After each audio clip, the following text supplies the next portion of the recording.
Hi, இந்த முகூர்த்தம் look எப்படி க்ரியேட் பண்ணதுன்னு பார்க்கலாம். கிளாஸ்க்கு வந்தவங்களுக்கு எப்படின்னு சொல்லி கொடுத்துட்ருந்தேன். நீங்கள் நிறைய கிளாஸ்க்கு போகிறத விட உங்களுக்கு பக்கத்தில் ஒரு ஆளாக நின்று சொல்லித்தரது ரொம்ப நீங்கள் சீக்கிரமாக கற்றுக்கலாம். நிறையா புரியும். ஒரு 5 பேர் 10 பேர் இருக்க கிளாஸ்க்கு போங்க. 50 100 பேர் இருக்க கிளாஸ்க்கு போனீங்கன்னா எல்லாரையோட ஒன்றா நின்று தான் கற்றுக்க முடியும். அதுவே 5 பேர் 10 பேர் இருக்க கிளாஸில் போனீங்கன்னா சீக்கிரமாக உங்களுக்கும் நல்லா தெளிவாக புரியும். நான் 5 பேருக்கு மேலே ஸ்டூடெண்ட்ஸே எடுக்கவே மாட்டேன்.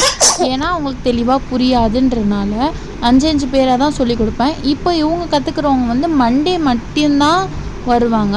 வீக்லி மண்டே மட்டும் அப்படின்ற மாதிரி தான் கற்றுக்குறாங்க. அவங்களுக்கு மட்டும்தான் ஒரு கிளாஸ் எடுப்பேன். இன்றைக்கி என்னென்னா உங்களுக்கு நான் சொல்லி கொடுத்துட்ருந்தேன். ஃபஸ்ட்டு ப்ரைமரு, மாய்ஸ்சரைசர் ப்ரிப்ரேஷன் எப்படி இருக்கணுன்றதை டீட்டெயிலாக சொல்லி கொடுத்துட்டு அதுக்கடுத்து என்னென்னு சொல்லிட்டு அவங்களுக்கு சொல்லிகிட்டு இருந்தேன். எப்படி அப்ளை பண்ணணும், ப்ரைமர் எப்படி அப்ளை பண்ணணும் எல்லாம் தெளிவாக டீட்டெயிலாக சொல்லிவிட்டு அப்ளை பண்ணிக்கிட்டு இருந்தாங்க. அப்ளை படித்து முடித்தோடனே அவங்க ஷேடுக்கு ஃபவுண்டேஷன் போட்டாங்க. ஃபவுண்டேஷன் போட்டு எப்பவும் போல் கண்ணுக்கு மை எல்லாம் கண்ணோட ஒர்க் முடியணும். அவங்க எப்படி பண்ணுறாங்க டீட்டெயிலாக கவனித்து பாருங்கள். உங்களுக்கு ஃப்ரீ கிளாஸ் வேணும்னா நிறையா சப்போர்ட் பண்ணுங்கள். எவ்வளோ சப்போர்ட் வருதோ அதுக்கேற்ற மாதிரி நான் கிளாஸ் எடுத்து போடுறேன். இப்போதைக்கு இந்த வீடியோவை ஃபுல்லாக ஸ்கிப் பண்ணாமல் ஃபுல்லாக பாருங்கள். அப்போ தான் டீட்டெயிலாக தெரியும். நம்ம சேனலுக்கு ஃபஸ்ட் டைம் வரீங்கன்னா பெல் ஐக்கானுக்கு கிளிக் பண்ணி சப்ஸ்கிரைப் பண்ணி வச்சுக்கோங்க. பெல் ஐக்கானை ஆனில் கொடுத்து வச்சுக்கோங்க. அப்போ தான் நான் போடுற வீடியோஸ்னால் உங்களுக்கு நோட்டிஃபிகேஷனாக காட்டும் போது தான் உங்களுக்கு நான் சப்போஸ் ஃப்ரீ கிளாஸஸ் போடும் போது உங்களுக்கு சீக்கிரமாக ரீச் ஆகும். நீங்களும் பார்க்கலாம். இப்போ ஃபஸ்ட்டு ஐஸ்க்கு போயிடுறாங்க. நான் எப்போவுமே சொல்லியிருக்கேன், ஐஸ்லேருந்து ஸ்டார்ட் பண்ணிங்கன்னா கரெக்டாக இருக்கும். ஃபஸ்ட்டு ஹேர் முடிச்சுட்டு அதுக்கடுத்து ஐஸ் வந்தீங்கன்னா கரெக்டாக இருக்கும். இவங்களுக்கு இன்றைக்கி முகூர்த்தம் லுக் தான் பண்ணுறோம்.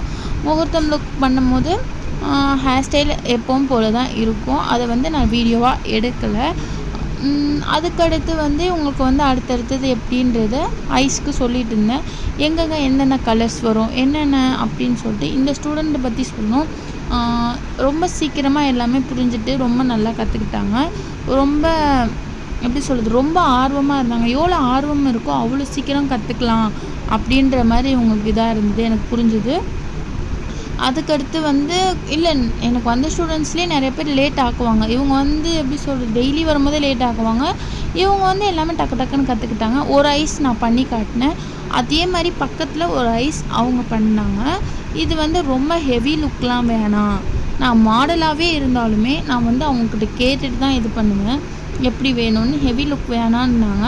அதுக்கேற்ற மாதிரி பண்ணணும்னு சொல்லிட்டு ஒரு ரெட் பிங்க் இருந்தால் எப்படி இருக்குமோ அந்த மாதிரி தான் மேட் ஷேடில் கொடுத்துக்கிட்டேன். அதுக்கு மேலே க்ரீஸ் லைனுக்கு மேலே நியூட் ஷேடு எப்பவும் போல் கொடுத்துட்டோம். நியூட் ஷேட் கொடுத்த பிறகு எப்படி கலர்ஸ் வரும்னு அப்படின்றத அவளுக்கு மென்ஷன் பண்ணி சொல்லி கொடுத்துட்ருந்தேன். எங்கெங்கே இருக்கணும், எப்படி இருக்கணும், லைட்லேருந்து தான் டார்க் வரும். இன்னர் கார்னரில் லைட் ஷேடாக இருக்கணும், அவுட்டர் கார்னரில் டார்க்காக இருக்கணும்னு சொல்லிட்டு ஒன்று தெளிவாக சொல்லி கொடுத்து எப்படின்றத மென்ஷன் பண்ணிகிட்டு இருந்தேன். ஏன்னா ஐஸ் தான் மெயின். ஒரு ஃபேஸ்க்கு ரொம்ப முக்கியமே கண்ணு தான். அந்த கண்ணை நம்ம சொதுப்பிட்டோம்னா மேக்கப்பே நல்லா இருக்காது. அதனால் எப்படின்னு சொல்லி ப்ராப்பராக சொல்லிட்டு இருந்தேன். அதுக்கப்புறம் ஷிம்மர் வச்சுட்டு அந்த லுக்கை முடித்தா. அப்போவுமே எப்படி சொல்கிறது, நான் பண்ண கண்ணை விட அது கொஞ்சம் லைட்டாக இருந்த மாதிரி தான் இருந்தது. சரி, அவள் ஃபஸ்ட் டைம் பண்ணுறா அப்படின்றனால நானும் விட்டேன். ஏன்னா அவளுக்கு ரொம்ப இது ஃபஸ்ட் டைம். இது வரைக்கும் அவள் செல்ஃபாக கூட அவள் அவ்வளோவா போட்டதில்லை. அதுக்கப்புறம் இதெல்லாம் முடிஞ்ச பிறகு என்னென்னு சொல்லிட்டு நான் திருப்பி எப்படி எல்லாமே நான் அவள் பண்ணாலுமே எப்படி அப்ளிகேட் இருக்கணும் அப்படின்றத நான் ஒரு வாட்டி சொல்லி கொடுத்துட்டே தான் இருந்தேன். உங்களுக்கும் இந்த மாதிரி கிளாஸ் வரணும், ஆன்லைன் கிளாஸ் வரணும், அப்படி இல்லை செல்ஃப் குரூம் வரணும் அப்படின்னிங்கன்னா என்னோடய ஐடியை கமெண்ட் பண்ணுங்கள். இல்லைன்னா யூடியூப்பில் கூட கமெண்ட் பண்ணுங்கள். இல்லை என்னோடய இன்ஸ்டா ஐடிக்கு கமெண்ட் பண்ணுங்கள். Insta ID Taslima 2426. என்னோட எல்லா மேக்கவர்ஸ் ஐடி கூட நீங்கள் பண்ணலாம். யூஜே மேக்கவர்ஸ்னு சொல்லிட்டு நீங்கள் சர்ச் பண்ணிங்கனாலே வரும். அதுக்கடுத்து ஐலைனர் எப்படி போடணுன்றதை ப்ராப்பராக சொல்லி கொடுத்தேன். ப்ராப்பராக முடித்த பிறகு அதுக்கடுத்து இப்போ அவங்களுக்கு அவ்வளோலாம் டார்க் சர்க்கிள்ஸ் கண்ணு கீழேயோ வாயை சுற்றியோ இல்லை, எல்லாமே லைட்டாக தான் இருந்தது. நான் ஹெவியாக வேணாம், லைட்டாக எல்லாமே போடலான்னு சொல்லிட்டு ப்ரைமர் மாய்ஸ்சரைசர் ப்ரைமர் எல்லாம் முடிஞ்சிடுச்சு. அதனால வந்து அதுக்கப்புறம் வந்து லேஷஸ் ஓட்டிட்டு லேஷஸ் முடிஞ்ச பிறகு அப்புறமா வந்து மஸ்காரா இதெல்லாம் போட்டு முடிச்சிட்டேன். முடித்த பிறகு அதுக்கடுத்து என்னென்னா, இப்போ நான் வந்து பேன் கேக் இருக்குல்ல, பேன் கேக் வந்து பேஸாக கொடுத்துக்கிறேன். பேன் கேக்கை வந்து பேஸாக கொடுத்துட்டு அவங்க ஷேடை விட ஒரு ஷேடு கம்மியாக பேஸாக கொடுத்துட்டு கலர் கரெக்ட் கன்சீலிங் எதுவுமே பண்ணாமல் பேஸாக அவங்க ஷேடை விட ஒரு ஷேடு ஃபுல்லாக கொடுத்துட்டு நம்ம ஃபேஸ் மேக்கப் ஸ்டார்ட் பண்ணோம்னா, எனக்கு கலர் கரெக்ட் கன்சீலிங் இதெல்லாம் பண்ண தெரியலப்பா அப்படின்னு நினச்சிங்கன்னா, அவங்க ஷேடை விட ஒரு ஷேட் கம்மியாக ஃபுல்லாக அப்ளை பண்ணிவிட்டு அதுக்கடுத்து அவங்க ஷேடை கொடுத்திங்கன்னா மேக்கப் அவ்வளோ சூப்பராக வரும். நான் பேன் கேக்கில் கொடுத்துக்கிறேன். இது வந்து வாட்டர் ப்ரூஃபாகவும் ஒர்க் ஆகும், சன் டேன்லேருந்தும் உங்களுக்கு வந்து நல்லா இருக்கும். நீங்கள் வந்து சன்னில் போகும்போது கூட அந்த மேக்கப் வந்து ரொம்ப நேரம் இருக்கிற மாதிரி இருக்கும். பேன் கேக்கில் யூஸ் பண்ணிங்கன்னா இது ஒரு சின்ன ட்ரிக், எனக்கு தெரிஞ்ச ட்ரிக். இது வந்து நீங்கள் ஒரு வாட்டி உங்களோட ப்ரைடுக்கு நீங்கள் யூஸ் பண்ணி பாருங்கள், கரெக்டாக தான் இருக்கும். அதுக்கடுத்து இதை அப்ளை பண்ணி முடித்தோடனே அவங்க ஷேடுக்கு ஒரு ஃபவுண்டேஷன் பேக்லேருந்து ஃபவுண்டேஷன் போட்டுக்கிட்டேன். ஃபவுண்டேஷன் போட்டு முடித்தா அவங்கள எப்படி பிளெண்டிங் தான் ரொம்ப முக்கியம். எதுவுமே வந்து ஃபஸ்ட்டு மேக்கப்பில் வந்து அவங்க ஷேடில் எடுக்கணும், கரெக்டான ஷேடு. அதுக்கடுத்து பிளெண்டிங் ரொம்ப ரொம்ப கரெக்டாக இருக்கணும், இல்லைன்னா மேக்கப் ஸ்பாயில் ஆகிடும். மேக்கப் ஸ்பாயில் ஆகாமல் இருக்கணும்னா பிளெண்டிங் ரொம்ப ரொம்ப முக்கியம். எல்லாத்துக்குமே பிளெண்டிங் ரொம்ப முக்கியம். நீங்கள் பிளெண்டிங் இல்லாமல் நீங்கள் எந்த ஒரு ஒர்க்கும் பண்ணவே முடியாது. ஆனால் பிளெண்டிங் வந்து எப்போவுமே மறந்துடாதீங்க, கரெக்டாக பிளெண்ட் பண்ண மறக்கவே மறக்காதீங்க. நான் எவ்வளோ வாட்டி சொல்கிறது அந்த ஒரு ரீசனால் தான். அதுக்கடுத்து அவங்க க்ளோ வேணும்னு கேட்டாங்க. அதனால வந்து நான் வந்து ஸ்விஸ் பியூட்டிலேருந்து க்ளோ க்ரீமை எடுத்து அப்ளை பண்ணிவிட்டு கொடுத்துக்கிட்டேன்.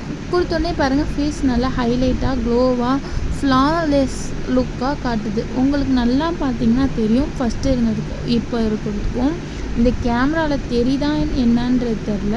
இப்போ அவங்க ஸ்மைல் பண்ணும்போது பாருங்கள் எவ்வளோ க்ளோவாக ஃபேஸ் இருக்குது. இதுக்கு மேலே நான் பவுடர் யூஸ் பண்ணிப்பேன். பவுட்ரு யூஸ் பண்ணிவிட்டு ஹைலைட், ப்ளஷ், கான்டூர் என்னென்ன பண்ணணுமோ அதெல்லாம் பண்ணிவிட்டு ஹைலைட் கொடுக்குற ப்ளேஸ்லலாம் நம்ம பவுட்ரு கொஞ்சம் அதிகமாக வைப்போம். அதுக்கப்புறம் காஜல், அதுக்கடுத்து லிப்ஸ்டிக் எல்லாம் பண்ணிவிட்டு ஃபுல் லுக் எப்படி இருக்குதுன்னு சொல்லிட்டு கமெண்ட் பாக்ஸில் சொல்லுங்கள். உங்களுக்கு வந்து நீங்கள் ஒரு ப்ரைடாக இருந்தீங்கன்னா, உங்களுக்கு மேக்கப் போடணும்னு நினச்சிங்கன்னா என்னை காண்டாக்ட் பண்ணுங்கள். லோ பட்ஜெட்டில் நான் உங்களுக்கு பண்ணி கொடுக்குறேன், ரொம்ப ரொம்ப லோ பட்ஜெட்லேயே நான் பண்ணி கொடுக்குறேன்.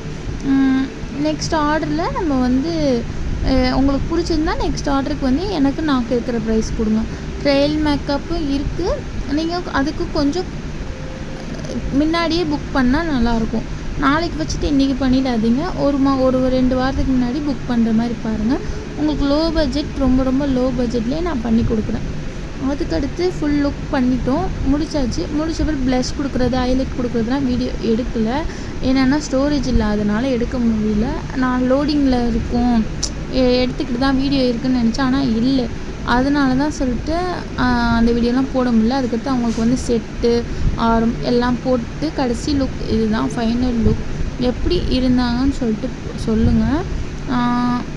நல்லா இருக்கா லுக், நல்லா இல்லையான்னு சொல்லுங்கள். இவங்க வந்து அதுக்கடுத்து ஒரு ரீல்ஸ் பண்ணி எனக்கு அனுப்பிச்சிருந்தாங்க. ஹேரெல்லாம் ரிமூவ் பண்ணிட்டாங்க. ஹேர் வந்து நான் வந்து ஜவுரி வச்சு தான் இது பண்ணியிருந்தோம். ஹேரெல்லாம் ரிமூவ் பண்ணிவிட்டு வீட்டுக்கு போயிட்டு இந்த மாதிரி ஒரு ரீல்ஸ். என்னடா கிளாஸ் வந்து இப்படி தான் இருக்கும்னு நினச்சிடாதீங்க. ஃபஸ்ட்டு வந்து கலர் தேரி இருக்கும், எல்லாத்தையும் நீங்கள் நோட் பண்ணுற மாதிரி இருக்கும். அப்புறமா ஹேண்ட் ப்ராக்டிக்ஸ் இருக்கும். நான் ஒரு மாடலுக்கு வந்து போட்டு காட்டிடுவேன். அதையே வந்து நீங்கள் மறுநாள் பண்ணும் போது நான் உங்களுக்கு பக்கத்துலேயே நின்று சொல்லி கொடுப்பேன். உங்களுக்கு பக்கத்துலேயே நின்று சொல்லித்தரனால சீக்கிரமாகவும் புரியும். நீங்கள் 50 பேர் 100 பேர் இருக்க கிளாஸ்க்கு போனீங்கன்னா அவங்க வந்து ஒரு ஸ்டேஜில் வந்து போட்டு காட்டுவாங்க, அதை மட்டும்தான் பார்க்குற மாதிரி இருக்கும். நீங்கள் பக்கத்தில் இருந்து எதுவுமே இது பண்ண முடியாது. கடைசியில் தான் வந்து பக்கத்தில் போய் பார்க்கவே சொல்லுவாங்க. நான் பார்த்த கிளாஸஸில் எல்லாமே அப்படி தான். உங்களுக்கு அந்த மாதிரி இல்லாத கிளாஸ் இருந்தால் எனக்கு கமெண்ட் பாக்ஸில் சொல்லுங்கள். நம்ம கிளாஸில் எப்போவுமே வந்து பக்கத்தில் இருந்து தான் நான் சொல்லிக் கொடுக்குற மாதிரி இருக்கும். உங்களுக்கு வந்து கிளாஸ் கற்றுக்கணும்னு நினச்சிங்கன்னா நம்மளை காண்டாக்ட் பண்ணுங்கள். பாய். நெக்ஸ்ட் வீடியோவில் பார்ப்போம். பாய். நம்ம சேனலை சப்ஸ்கிரைப் பண்ணி சப்போர்ட் பண்ணுங்கள். அடுத்த எந்த மாதிரி வீடியோ வேணும்னு சொல்லிட்டு உங்களால் முடிஞ்சிச்சுன்னா கமெண்ட் பண்ணுங்கள். பாய்.